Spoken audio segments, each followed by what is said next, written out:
¿Qué tal? Buenas noches. La sociedad se dividió, no se dividió tanto, en general hubo unanimidad de repudio cuando se conoció la noticia de que un fallo de la Cámara del Trabajo, estamos hablando de la Justicia del Trabajo, ordenó que el Estado pagara aguinaldo y vacaciones a los presos que cobran sueldo. Obviamente la noticia se comunicó de diversa manera, que los presos ganaban todos 4.400 pesos por mes, cosa que no es cierto, pero bueno, no importa, ya está instalada la discusión. El punto es saber qué clase de presos queremos nosotros. Porque digo, si lo que queremos son presos que eternamente reincidan y obviamente contribuyan a esta permanente inseguridad que hay, es una cosa. Si queremos que los presos, digamos, se reconviertan en la cárcel, hay un porcentaje que lo puede lograr. Dicen que los presos que trabajan o estudian tienen menos reincidencia que los presos que no trabajan y no estudian. Acá hace pocos días tuvimos un programa dedicado precisamente a lo que pasa en las cárceles. Y lo que pasa en las cárceles es prácticamente reproducir lo que pasa en la calle con una violencia extrema, con venganzas personales, con coima, con droga. Todo lo que hay en el menú de afuera también está dentro. Y eso obviamente genera más violencia todavía. ¿Cuál es la verdad de la historia esta? ¿Qué es lo que realmente pasa en las cárceles con este tema del sueldo? Lo vamos a tratar de averiguar hoy y cuáles pueden ser las consecuencias. No todos los presos trabajan, no todos los presos cobran sueldo por ser presos. Sí hay un salario por ser presos. Acá estaba Beto de la Torre, uno de los ladrones del Banco Río, y contaba que él cobraba creo 30 pesos por mes, de los cuales cobraba 15, pero nunca los cobró. Yo no sé si hoy sigue siendo 30 pesos, me parece ridículo como salario, pero bueno, es lo que vamos a averiguar. A ver, por ejemplo, Juan Soriano es referente de Batallón Militante. Conoce la cárcel desde adentro. Batallón Militante tuvo en algún momento el control de una cárcel, la cárcel de Seiza. Después lo echaron ante el servicio penitenciario a Hortel, creo, ¿no? Sí, igual tampoco es que teníamos el control del penal. Bueno, pero digamos, era un referente importante en el control. Sí, pero nosotros hacíamos un trabajo adentro que tenía... ¿Vos lo conocés, trabajás en Batallón Militante como expreso o como simplemente como político? Como militante, ¿no? Como militante. De hecho, Militante es un tema político, digamos. Sí, es una agrupación política que existe antes de lo que pasó en los penales y existió mucho después de los penales. Nosotros hace más de 2 años que no estamos en los penales. Sí. Del mismo modo que muchas veces se planteó, hasta hace poquito también se planteó que Hortel era el referente de la agrupación y con Hortel hubo una relación como puede haber con cualquier funcionario que uno tiene una afinidad ideológica. Vayamos al tema que nos ocupa. Después queríamos saber por qué Batallón Militante, digamos, pensé que a lo mejor como expreso lo había tenido. Batallón Militante es una organización de presos. No, es una organización militar que trabajó en la cárcel. Sí, en un momento trabajamos ahí. Está bien. ¿Cuál es tu opinión sobre el tema? Creo que en realidad está sujeto a lo que pasa en cualquier lado. O sea, si una persona trabaja, tiene que cobrar. Sí. Creo que me parece importante ir teniendo estos espacios para poder justamente aclarar esto de que no es que todos los presos cobran, como se dijo, que del mismo modo que se trató de tergiversar la idea del subsidio a las personas trans. La realidad es que si un tipo labura, me parece correcto que trabaje y que cobre. Y si cobra, también me parece correcto que tenga aguinaldo, vacaciones y las cosas que está dentro de cualquier convenio de trabajo. Sí. Ahora, es muy interesante esto. En realidad, yo no sé esto, creo, el Servicio Penitenciario Federal trabajan para el Estado, no trabajan para privados. Yo no sé en el Servicio Penitenciario Provincial cómo es la historia. El sueldo lo paga el Estado. No sé si ustedes sabían. Un mix. No es un mix. Yo pensé, porque me lo habían dicho, que en realidad las empresas que quieren utilizar a los detenidos como mano de obra, por razones X, qué sé yo, lo que fue la ley Bloomberg, creo que Bloomberg lo había logrado, que se convierta, digamos, se ofrezca trabajo en la cárcel. Tengo entendido que eran empresas que contrataban personal de la cárcel y le pagaban un salario determinado.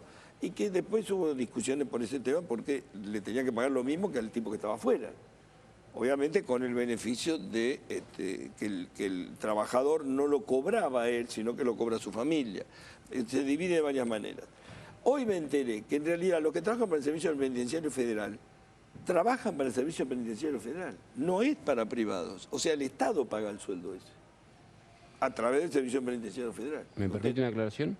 ¿Cómo? ¿Me permite una aclaración al respecto? La que quiera, sí, obviamente. Existen dos modalidades contractuales para el trabajo en contextos de encierro. Sí. Una es la de los trabajadores intramuros vinculados a la administración del penal. Exacto. Los que cocinan, los que colaboran con la tarea de jardinería, limpieza y todo eso. Esa es una actividad y efectivamente es como dice usted, sí. El sueldo sale de los fondos públicos en su totalidad, pero también es un 33% menos que el salario mínimo básico vital y móvil.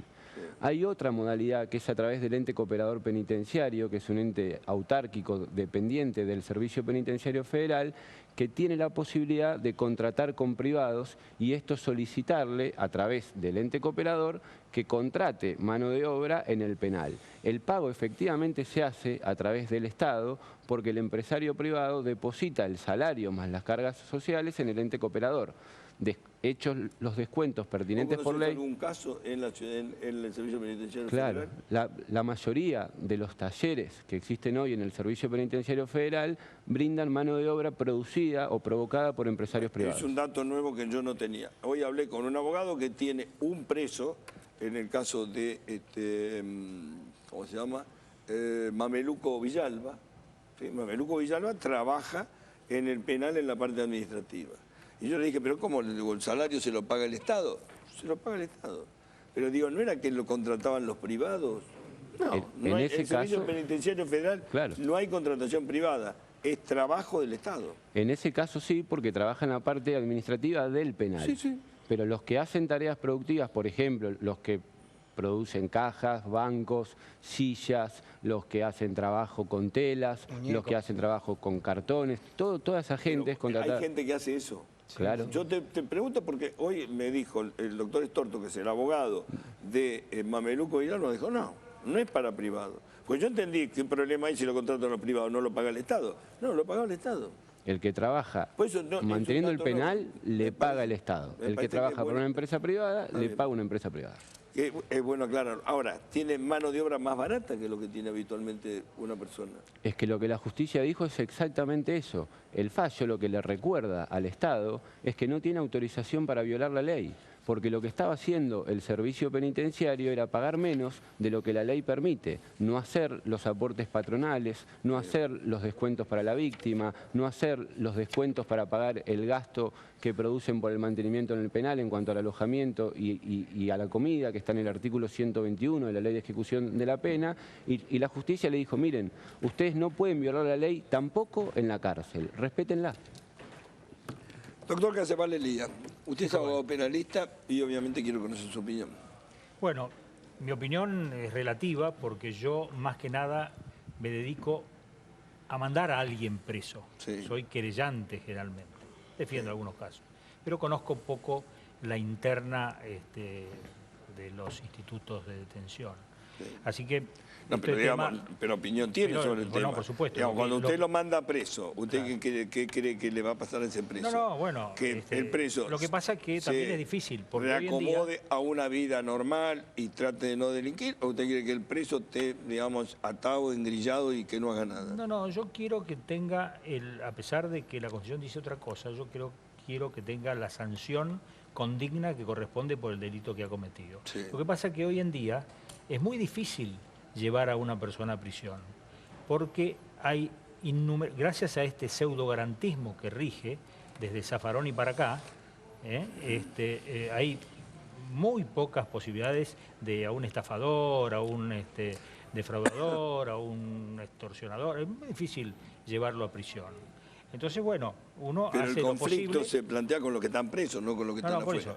El conflicto lo tenemos con los que están adentro. Por eso le estoy contando mi escasa experiencia en personas detenidas. Pero lo que ocurre es que hay una ley, la 24660, que la tengo acá, sí, que modificó el Código Penal, en definitiva. El Código Penal decía, en su artículo 5, cuando habla de las penas, y en el 6, la pena de reclusión perpetua o temporal se cumplirá con trabajo obligatorio. Y la pena de prisión perpetua o temporal se cumplirá con trabajo obligatorio. Eso es trabajo forzado. Eso está prohibido. No, es un trabajo obligatorio. Ahora, con la ley 24660, cambió el régimen y el trabajo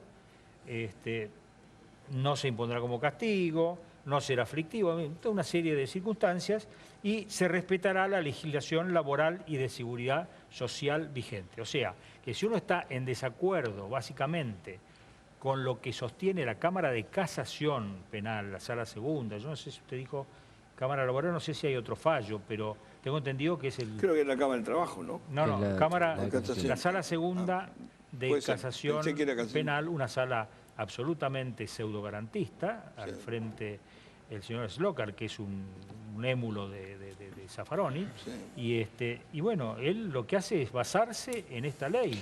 Ahora, ¿no? pero tengo entendido que el tema del trabajo obligatorio, que vendría a ser trabajo forzoso, hubo que sacarlo porque en la convención, creo que hay convenios internacionales que la Argentina adhirió y que están prohibidos los trabajos. Hay una serie el trabajo forzado se prohibió hace tiempo. Hay una serie de posiciones. Yo no soy penalista, pero digo, tengo entendido que el trabajo forzado... es que evidentemente hubo un cambio de criterio muy importante respecto al código que venía rigiendo desde el año 1921 hasta la ley 24660, que es del año 96. ¿Usted está de acuerdo con el trabajo forzoso? No, yo creo que hay ciertas cosas que son razonables. Yo creo que un detenido debe tener algún peculio, como se le llamó siempre, para salir el día que le toque salir en libertad y poder iniciar una nueva vida. Además de, y eso me parece que la distribución que hace la ley es bastante razonable en cuanto a un porcentaje. Una parte va para la víctima, otra parte creo que va para la víctima, parte para el familia, Estado, para mantener a la persona que está detenida, parte para su peculio personal, un 30%, y una parte para los daños y perjuicios. Aparte, existe por sentencia la posibilidad de que el juez condene al imputado cuando se presentó el damnificado como actor civil en el expediente, que lo condene a reparar el daño. Pero básicamente con esta que pide Slokar, que usted hace referencia, en el sentido de que le paguen aguinaldo, vacaciones, como corresponde a cualquier trabajador corriente, ¿usted está en desacuerdo? Yo no estoy de acuerdo. Me parece que no se le puede dar el mismo trato a una persona que violó abiertamente la ley que se le da a una persona libre que está. Pero lo real es que está cumpliendo la ley. El artículo 107 está diciendo se respetará la legislación laboral y de seguridad social vigente.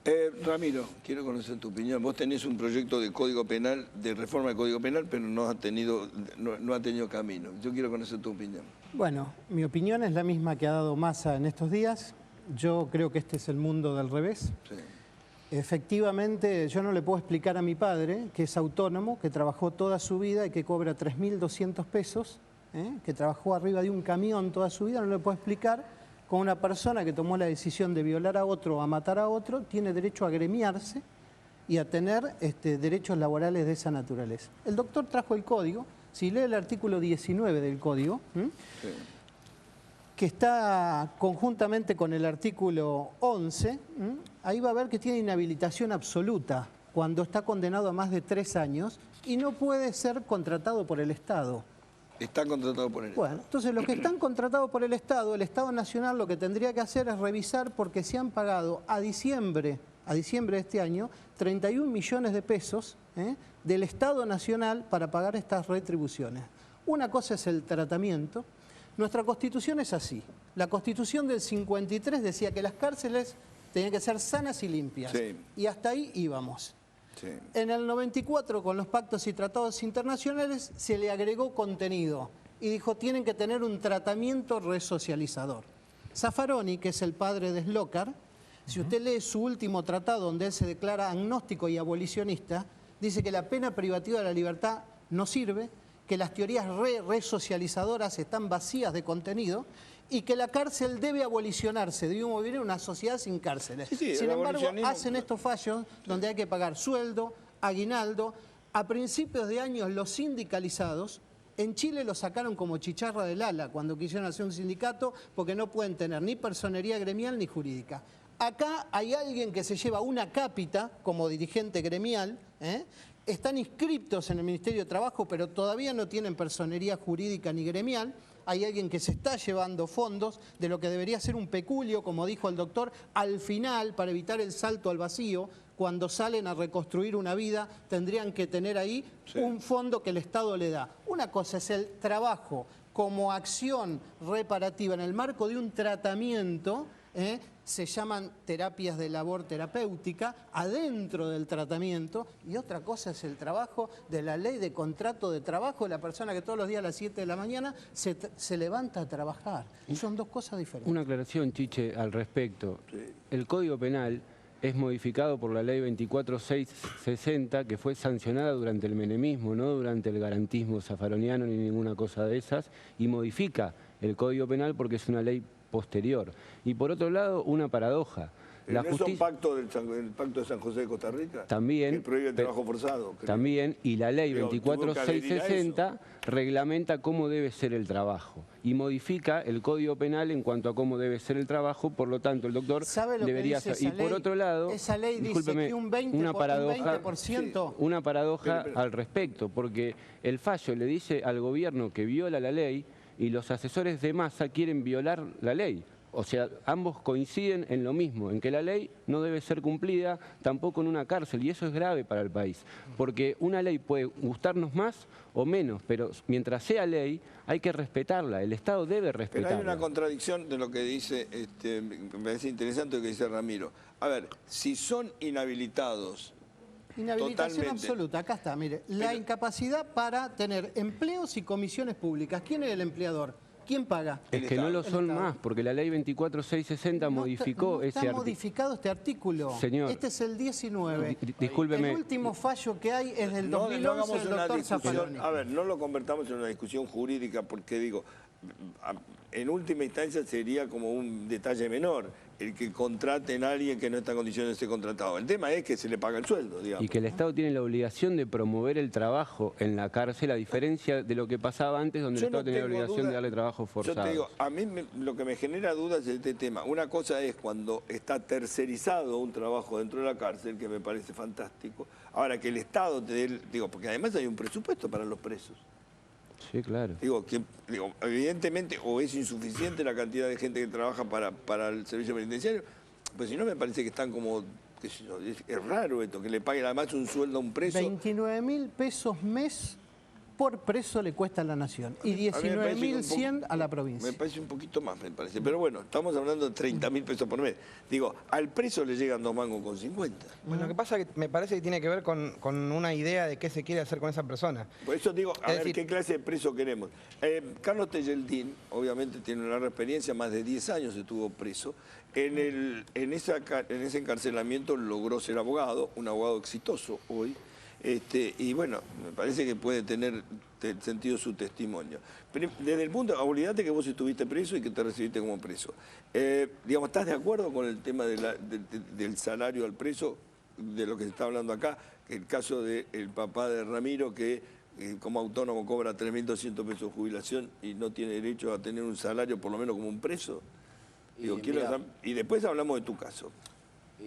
Yo estoy de acuerdo totalmente con la ley 24660, que entró en vigencia cuando yo estaba detenido, y entró en vigencia por los tratados internacionales, que derogó gran parte de artículos del Código Penal, entre ellos la reclusión. El sistema es la reclusión porque fue declarada inconstitucional.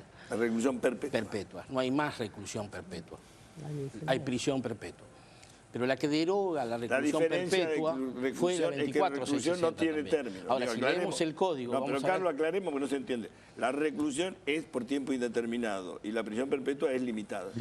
No, Chiche, hay reclusión y prisión perpetua. La reclusión era con trabajo, era en otras condiciones de encierro.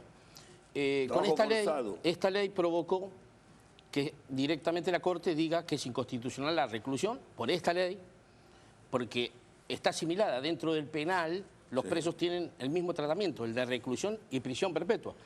Por esta ley prácticamente deroga la reclusión perpetua. En el código figura también, esto sin devaluar lo que dice acá mi colega. El tema es que los detenidos tarde o temprano tienen vencimiento y van a salir, porque esto también lo dice la Convención Interamericana. No hay prisión perpetua ni reclusión perpetua. Tienen que tener vencimiento como la leche. Yo saqué uno ahora hace poquito, el del caso Dolly, estuvo un montón de años, 14, 15, tenía reclusión, tiempo indeterminado, y le ordenó a la Corte que le digan qué día va a salir. No puede estar con reclusión tiempo indeterminado, no sale nunca más. Tiempo indeterminado en suspenso sería. No existe, no, tenía reclusión, tiempo indeterminado y era reincidente. ¿De quién es el caso Dolly? Era el caso Urquía, ¿te acordás? La banda famosa que tenía 8 homicidios de policía.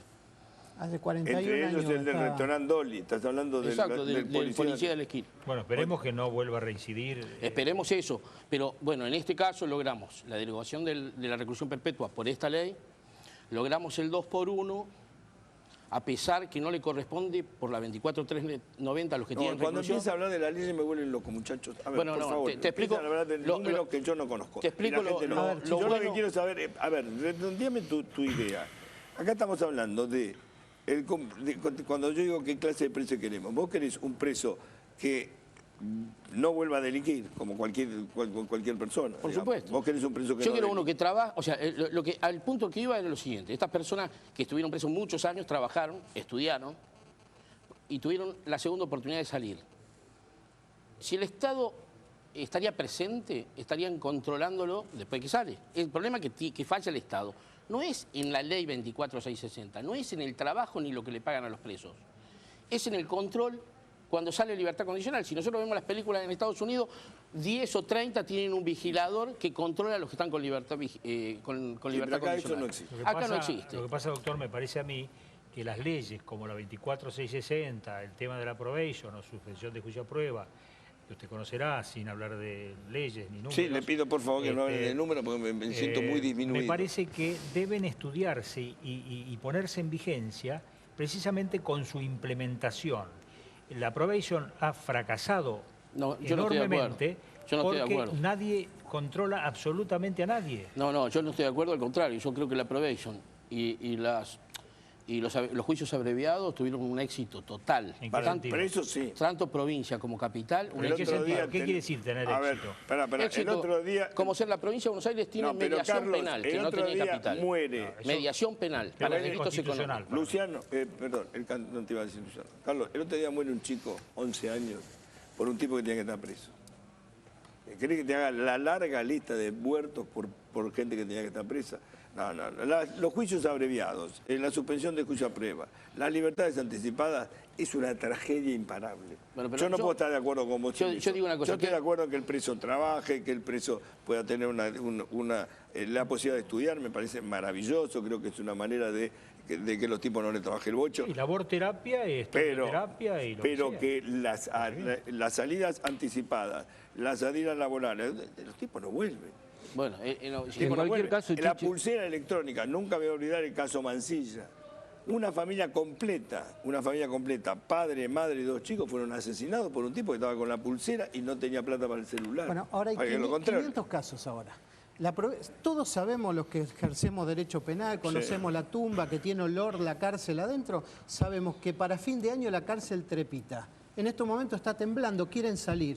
La provincia de Buenos Aires ya habilitó 501 pulseras electrónicas, va a haber 501 excarcelaciones electrónicas. Sí. Nosotros se le hemos sacado a los perros a la pulsera, se la ponen al perro para que esté adentro de la casa y los tipos están robando afuera. Ahora va a haber antes de fin de año que contarle a la ciudadanía que el ministro Casal ya le informó a la Corte que tiene en disposición 501 pulseras electrónicas, con lo cual va a haber 501 excarcelaciones con un 34-35% de reincidencia.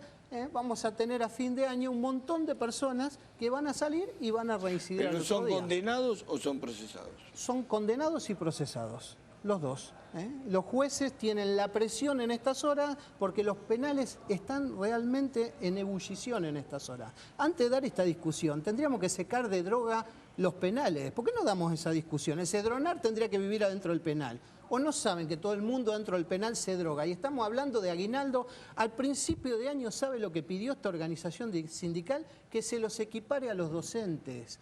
Así empezó el PCC en Brasil, el primer comando capital. Mueven 80 millones de dólares y son el principal cartel de la droga. Tienen 13.000 afiliados, 7.000 están afuera y 6.000 están adentro y pagan una cápita para cuando caen y son presos. Brasil no sabe cómo sacárselos de encima y nacieron como una organización gremial sindical dentro de los penales.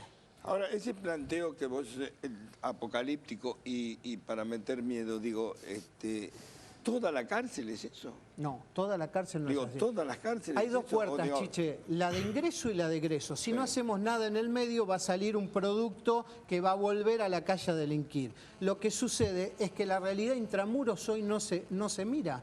Anda a mirar si tienen grupos electrógenos, cómo es la sanidad, cómo es el sistema eléctrico. Yo tengo sentencias... La semana pasada acá nosotros estuvimos discutiendo cómo en la cárcel es un desastre. Un desastre. Bueno, Salvo honrosas excepciones, la cárcel es un desastre. En eso están todos de acuerdo, ¿no es cierto, Chiche? En el sentido de que la cárcel no rehabilita. Entonces, si la cárcel no rehabilita, tiene que arreglarse para que rehabilite. Y entonces sí poder poner en libertad lo antes posible a la gente que esté... Es increíble, Chiche, porque si lo que no... la posibilidad de que los tipos laburen y que puedan tener una posibilidad real de trabajar y de salir sabiendo un oficio. Digo, porque del mismo modo, él decía que se está gastando como mucha guita, ¿no? Que se está haciendo todo mal. Y entonces, ¿cuál sería el método de ustedes, al menos, entre una puerta y la otra para que el tipo salga mejor? Porque vos estás diciendo de sacarle cosas. Estamos hablando de que creo que tenemos que tener todo bien en claro que la cárcel priva de la libertad ambulatoria a las personas, pero las personas siguen siendo personas con los mismos derechos que el que está afuera. Por más que nos dé bronca, seamos claros con eso. Reconocer que la cárcel es una institución reglada por la Constitución y debe existir, no hay que abolirla. Porque Zaffaroni quiere abolirla, enseña eso en la facultad. Y nos hizo un código para bajar las penas en 146 delitos. Y también hay que contar que ahora se aprobó un código procesal penal.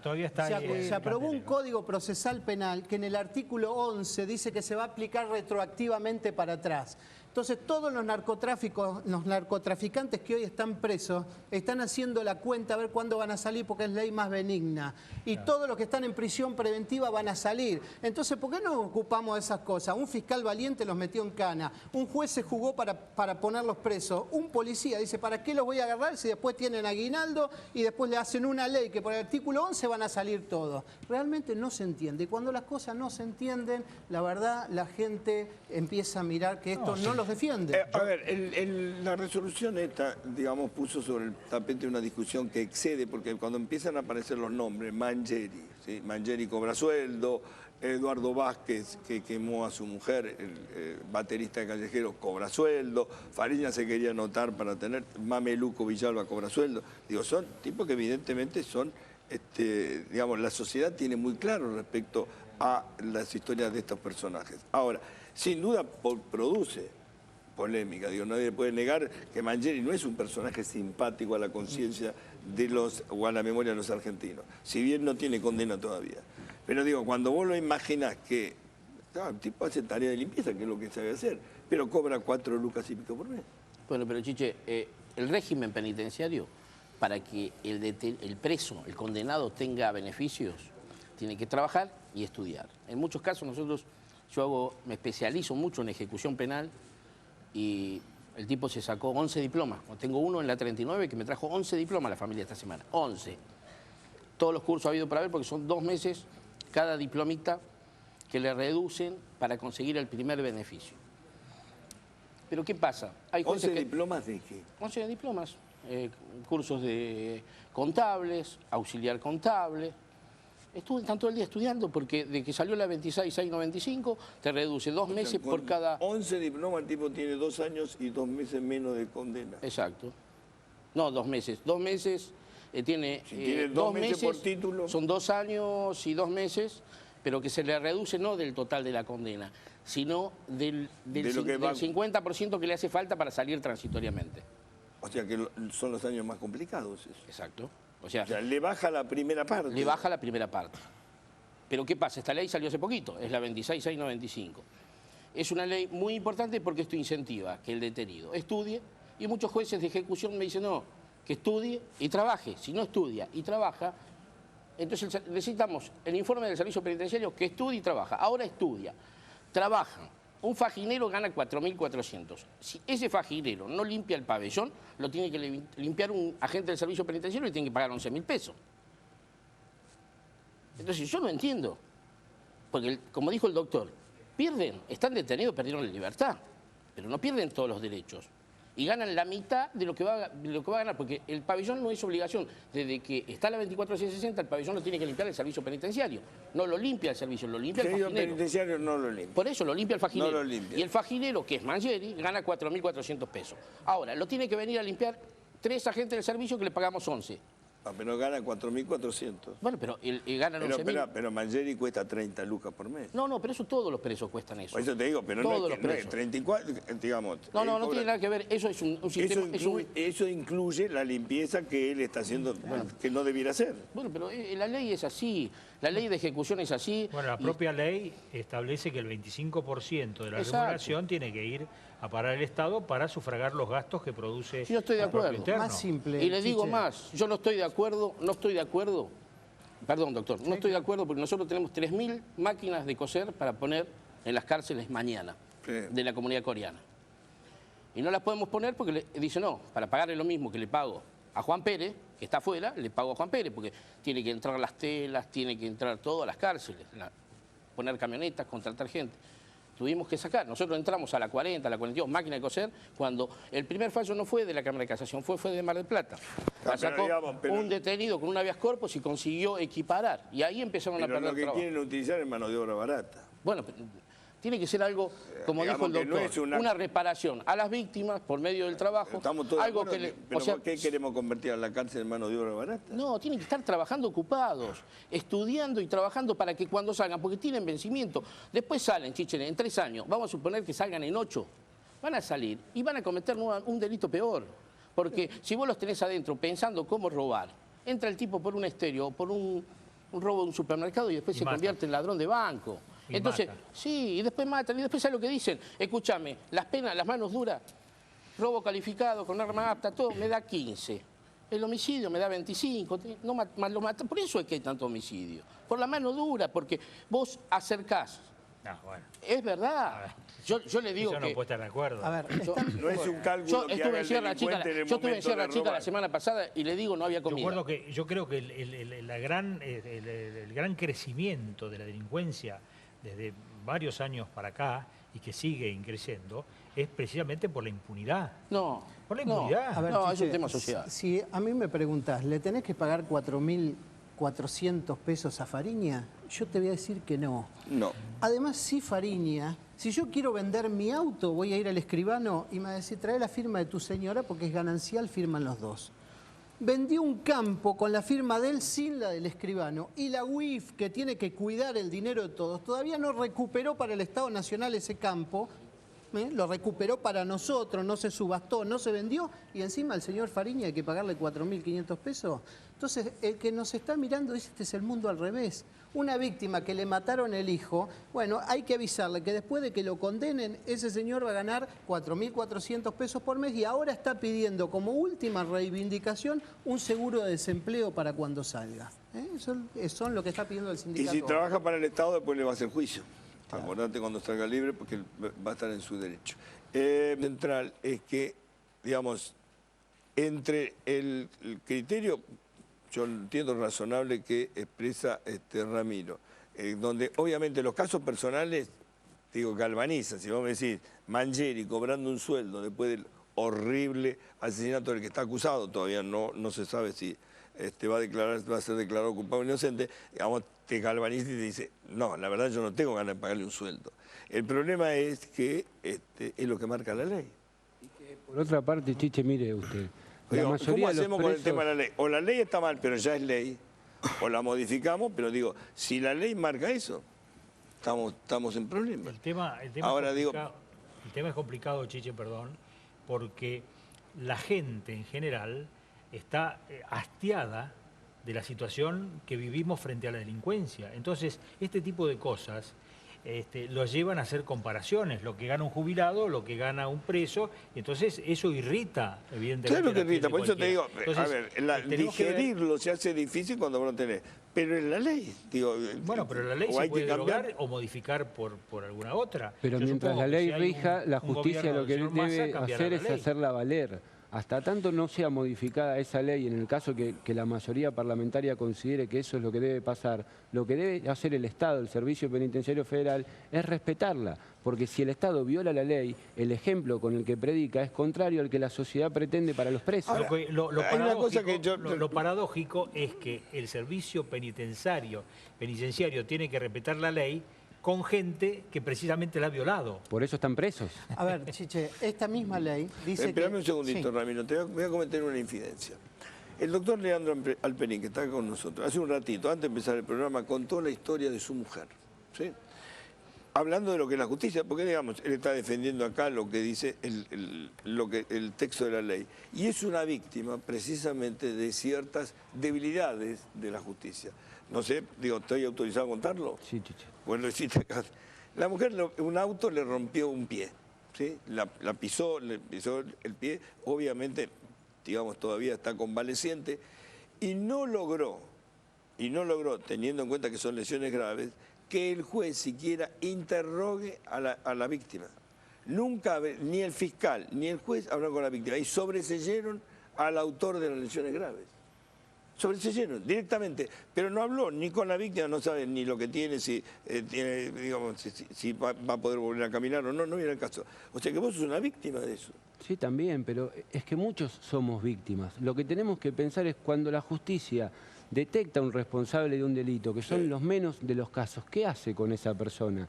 ¿La condena a volver a delinquir con la metodología que usa el Estado hoy en las cárceles argentinas, que es matando, torturando, violando? ¿O genera herramientas idóneas para motivar, para que esa vuelta al medio libre pueda ser no conflictiva, pueda no producir un nuevo delito? ¿Y qué herramientas son mejores para motivar que la educación y el trabajo? Y si le da trabajo, tiene que ser cumpliendo la ley.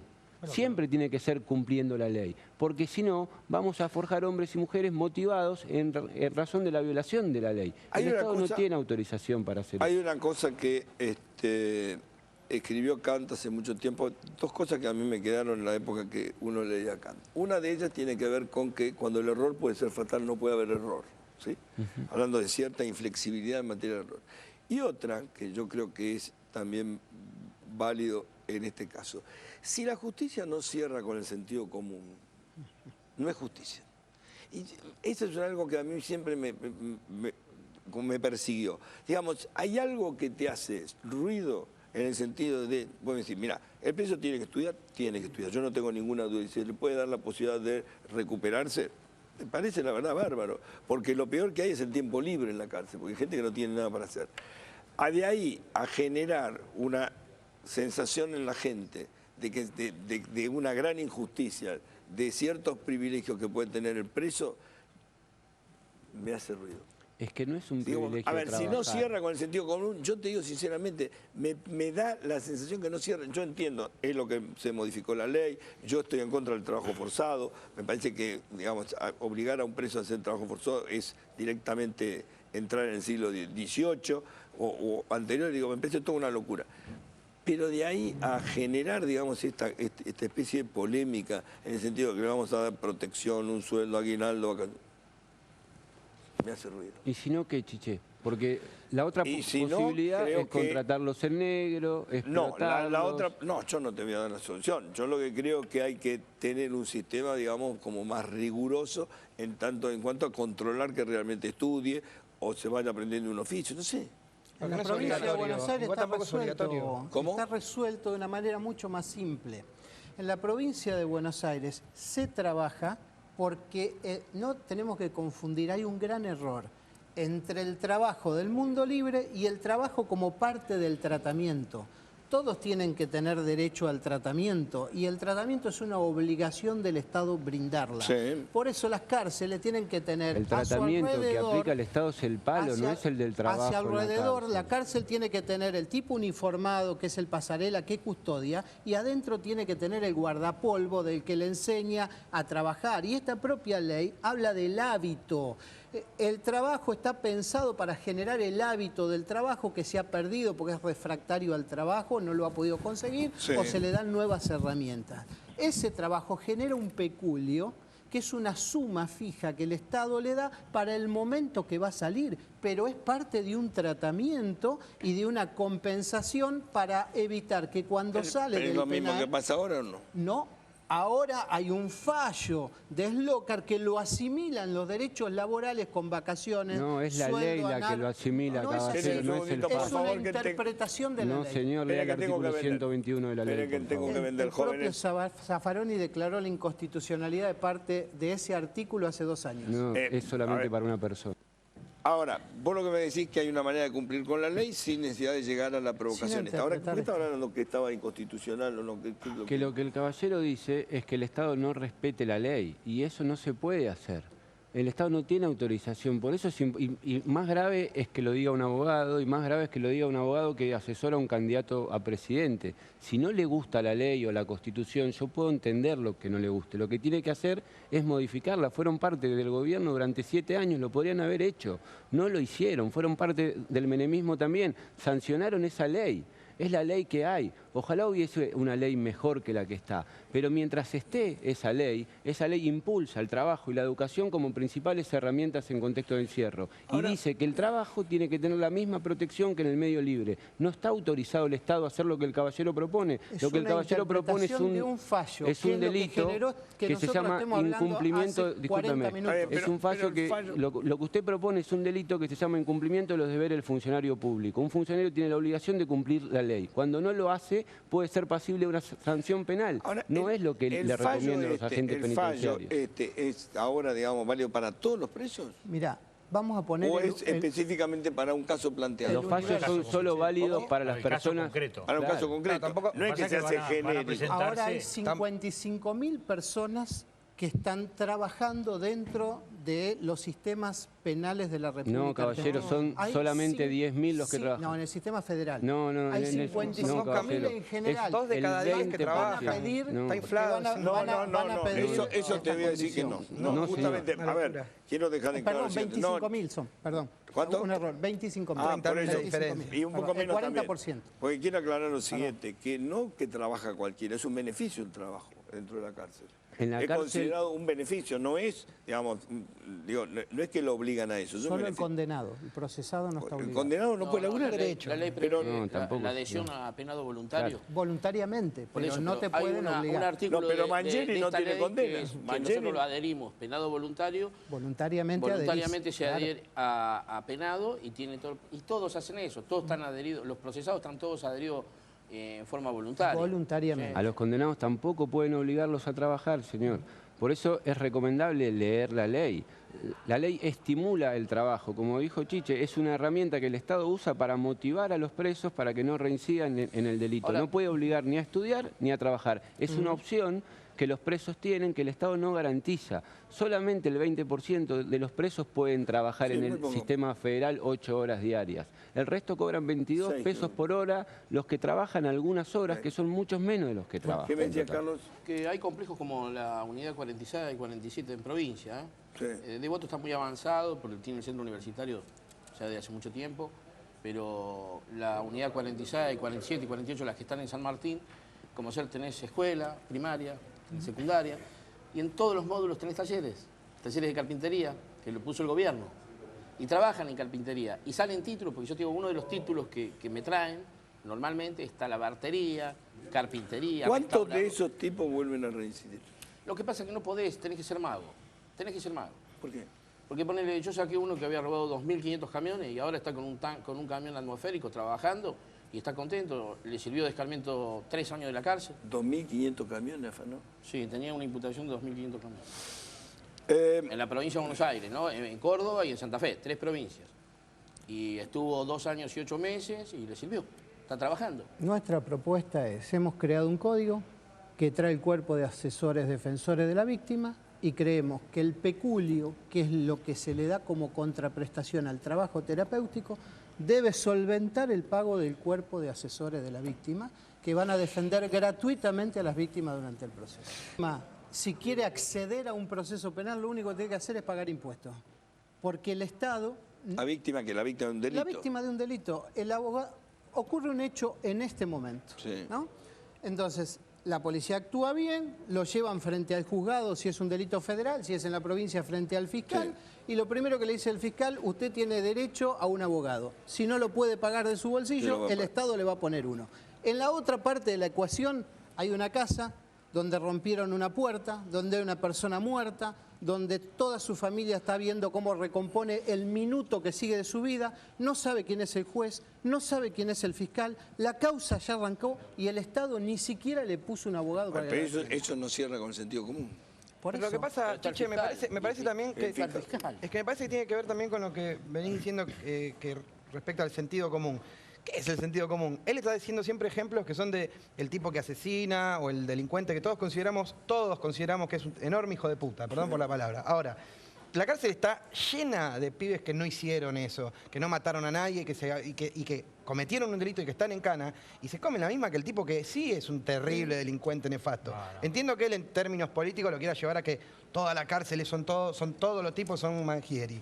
No, lo que pasa es que en el caso de esos jóvenes a los que vos aludís, que yo los conozco porque yo recorro las cárceles, no son personajes ajenos a mi conocimiento. Te voy a explicar cuál es el problema.